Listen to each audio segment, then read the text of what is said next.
All right, let's look at our second unit of discussion under the three pillars. The second pillar we want to look at is the scope system and specifically the closure system.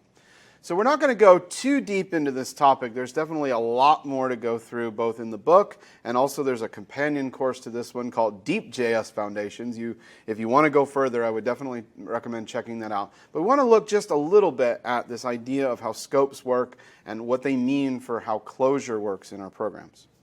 So just to give you a quick, practical definition, what does scope mean? It means where the JavaScript engine looks for things. And the things that it's looking for are these variables, these identifiers.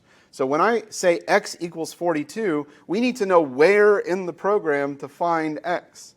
Where in memory, that is. Where in memory is it, and what bucket of organization does it fit into? And the rules for that are called scope. Same thing when I say console.log y, not only do I need to look up console and log, but I also need to look up y. I need to figure out that variable, where does that come from? Does it come from this scope? Does it come from a different bucket of scope? So all the rules that go into figuring that out, that's called scope. Looking at this example code, you'll notice that I have a line 1 var teacher equals Kyle, and then I have an assignment to a teacher variable inside of our function on line 4. I say teacher equals Susie.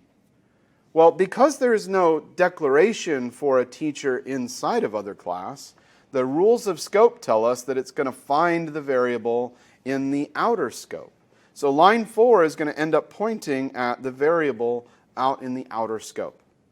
It says that's the area of memory that we need to assign. So when I've run the other class function, line 9, I've ended up changing that line 1 teacher variable from the value Kyle to the value Susie. That's part of what we mean when we talk about scope is the rules for figuring out how variables get set.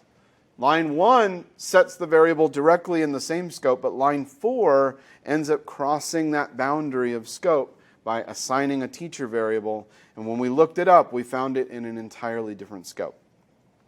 But then when I set topic, what's going to happen with that?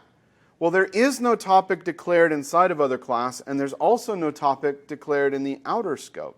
And because this program is in what we call non-strict mode, it's in the sloppy mode as it's so referred to. Because of that, when I do the assignment on line 5 to a variable that's never been declared, that ends up creating a variable in the same global scope. It can't create it in other class. Because of the rules of scope, it creates it into the global scope. So now we have both a teacher and a topic that are out in the global scope, which is why down on line 11 and 12, when we access both variables by that name, teacher goes and finds the value Susie, and topic goes and finds the value React.